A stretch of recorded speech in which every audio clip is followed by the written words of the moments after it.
Imagine yourself in Galilee, on a wind-swept hillside near a little fishing town called Capernaum. Flocks of birds circle and land. Wildflowers bloom among the grasses between the rock outcroppings. The Sea of Galilee glistens blue below us, reflecting the clear midday sky above. A small group of disciples circles around a young man who appears to be about 30. He's sitting, as rabbis in this time and culture normally do. Huge crowds extend beyond the inner circle of the disciples, in a sense eavesdropping on what he's teaching them. This is the day they've been waiting for. This is the day Jesus is going to pass on to them the heart of his message. Today's gospel reading made me think of our trip to Israel this past October. And with Carol's help, I'd like to share with you some photographs of our travels. Jesus started off his sermon with those lines we call the Beatitudes.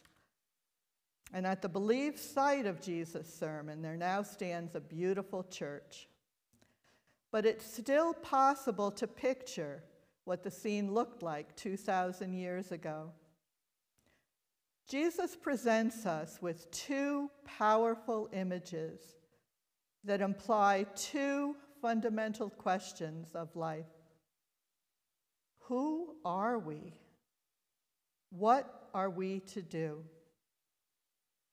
Though small and common, both images forcefully depict the world-remaking task of the disciples. His followers are not simply normal people with a certain religious preference. No, they are radical participants in a high-commitment endeavor. He began by talking about salt. These folks would all have had salt in their homes, just not like most of us do. They didn't have little round canisters sitting in their cupboards. Most of the crowd would have had their salt rock to deal with. You went to the salt vendor and bought one of the rocks they had collected from the shores of the Great Sea, what we call the Mediterranean, about 30 miles to the west, or the Dead Sea, about 80 miles away to the south. It was a rock that was coated in layers of salt that was left after the seawater evaporated. When someone wanted salt, they picked up the grapefruit-sized rock from the middle of the table and scraped off as much salt as they wanted. It worked pretty well. But after a while, someone would scrape off the last layer of salt, and all you had then was a rock. So when Jesus said something about what happens when salt loses its saltiness, people in the crowd smiled and looked at each other, thinking of all the times that had happened in their homes. Jesus was talking about being different from the world, having a different taste. If we lose our distinction from the world's greed, uncaring, self-centeredness, exclusionism, unfaithfulness, and violence, then we have no purpose. We are tasteless and useless. Disciples, whether ancient or modern, hear in the image a warning to take seriously the call to mission, to the task of being the church in the world. Like salt, which is used to alter or enhance the taste of food, the disciples' capacity to elicit goodness as they participate on the earth should be of profound consequence. The danger for disciples is that they may lose that capacity by forgetting that they are to disorder the status quo, by valuing those who are dispossessed, caring for those who suffer loss, seeking to do justice, showing mercy, having integrity, being peacemakers, and courageously standing for what they believe. Salt is something the world needs, and Jesus' disciples are called to be the salt that the world needs. Jesus is probably praising the Qumran community that moved down by the Dead Sea. These are the folks we believe created the Dead Sea Scrolls discovered in caves down by the Dead Sea. They were a salty community. They were definitely different from the world and its compromises. But Jesus also taught that we are the light shining in the world. Nobody lights a lamp and then hides it away so people cannot see it.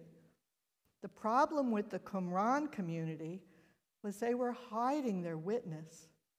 We are to be different from the world, but we are to let the world see our light, pointing to the way of God in the world. To understand what comes next, it will help to understand more about where we believe they were meeting that day. The land sloped gently up from the Sea of Galilee to where Jesus was sitting, and a few miles further northwest, the land swept up to a higher range of hills. I remember thinking as we traveled down those hills how difficult the travel was in Jesus' day. No mere stroll from Nazareth down to Capernaum. Up there on the top of those hills is a highway. It runs from over to what used to be Babylonia, across the northern part of Israel, then all the way down to Egypt. It's a busy route for business and trading, and was filled with travelers from nations all over the world. And along the highway were towns. At night, if you looked up into the hills, you could see the lights of those cities glowing in the darkness. The crowds all knew the story about what happened many years ago when Babylonia and Egypt were fighting. As the enemy armies moved across the land to fight each other, they traveled that highway. And as often happens, as the armies traveled through towns that were not their own, they did their share of sacking and pillaging, leaving their trail of destruction as they moved. When Jesus said, "A town built on a hill cannot be hidden," everyone in the group would have automatically looked up and understood what he was saying. Those addressed as you in today's reading are the same you mentioned in the concluding beatitude, disciples who have been reviled and persecuted and made the objects of slander. They are followers who stand for righteousness, put them in company with the Hebrew prophets. He said that if they were worried about persecution, they could certainly hide what they were doing. But that's not what his true followers would do. The followers of Jesus would not light their lamps and hide them to avoid being seen by their enemies. They would light enough lamps to lighten the entire house and be visible enough that everyone around them would see what they were doing and be inspired. It might bring the enemy, but our faith is larger. In the book of Exodus, we read that God chose Israel to be a holy nation and a priestly nation, that they might mediate the presence, knowledge, and forgiveness of God to all peoples everywhere. The prophet Isaiah describes this same vocation using light as the metaphor. "I am the Lord. I have called you in righteousness. I have taken you by the hand and kept you. I have given you as a covenant to the people, a light to the nations.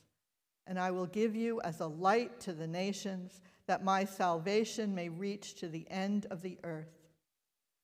Yet over the centuries, Israel struggled to fulfill its vocation as God's missionary people to the world.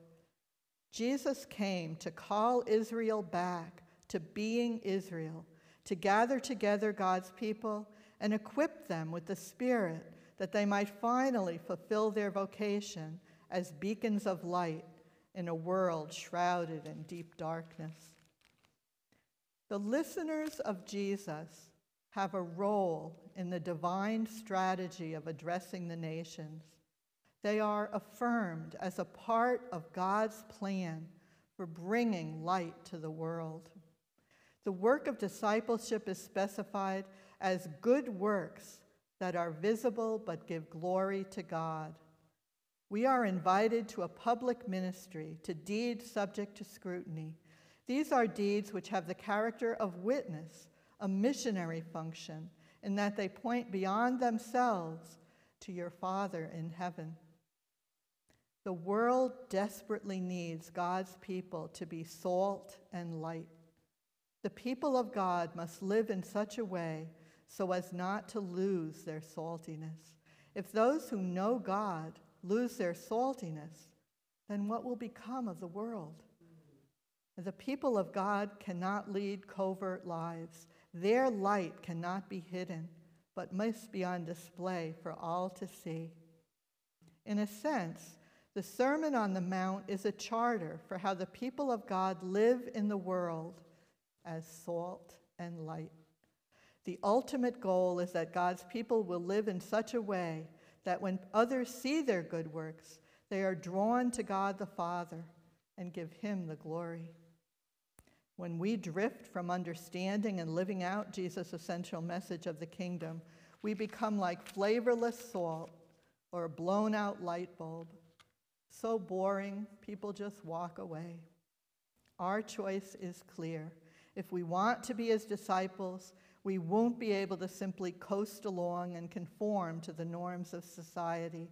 We must choose a different definition of well-being, a different model of success, a new identity with a new set of values. That identity will give us a very important role in the world. As creative nonconformists, we will be difference makers, aliveness activists, catalysts for change. Like salt that brings out the best flavors in food, we will bring out the best in our community and society. Also, like salt, we will have a preservative function, opposing corruption and decay. Like light that penetrates and eradicates darkness, we will radiate health, goodness, and well-being to warm and enlighten those around us. Simply by being who we are, living boldly and freely in this new identity as salt and light, we will make a difference as long as we don't lose our saltiness or try to hide our light. We'll be tempted, no doubt, to let ourselves be tamed, toned down, shut up, and glossed over. But Jesus means for us to stand apart from the status quo, to stand up for what matters, and to stand out as part of the solution rather than part of the problem. He means for our lives to overcome the blandness and darkness of evil with the salt and light of good works. Instead of drawing attention to ourselves, those good works will point toward God. People will inevitably recognize it is by the grace of God that we are what we are, that our light is his light. Our works are his works, done in us and through us. Wow, people will say, when I see the goodness and kindness of your lives, I can believe there's a good and kind God out there too. It's hot in the Galilean sunshine. Still, the crowds are hanging on Jesus' every word. They can tell something profound and life-changing is happening within them and among them. Jesus spurs his hearers into reflection about who they are, who they want to be, what kind of people they will become, what they want to make of their lives. As we consider Jesus' message today, we join those people on that hillside, grappling with the question of who we are now and who we want to become in the future. Imagine darkness, and into that darkness, imagine light coming from a sunrise over the Sea of Galilee. Which is more powerful, light or darkness? How can my life become like light? Jesus, light of the world, thank you for revealing yourself to us, illuminating our path to you, and then illuminating our paths through life. You shine your truth on us, and you preserve us in the midst of evil. We ask that you give us grace not to grasp you to ourselves in selfishness or fear, but to be bold, to influence those around us for you. Bring to our minds specific ways we can be salt and light in the world so that others will give you glory. Amen.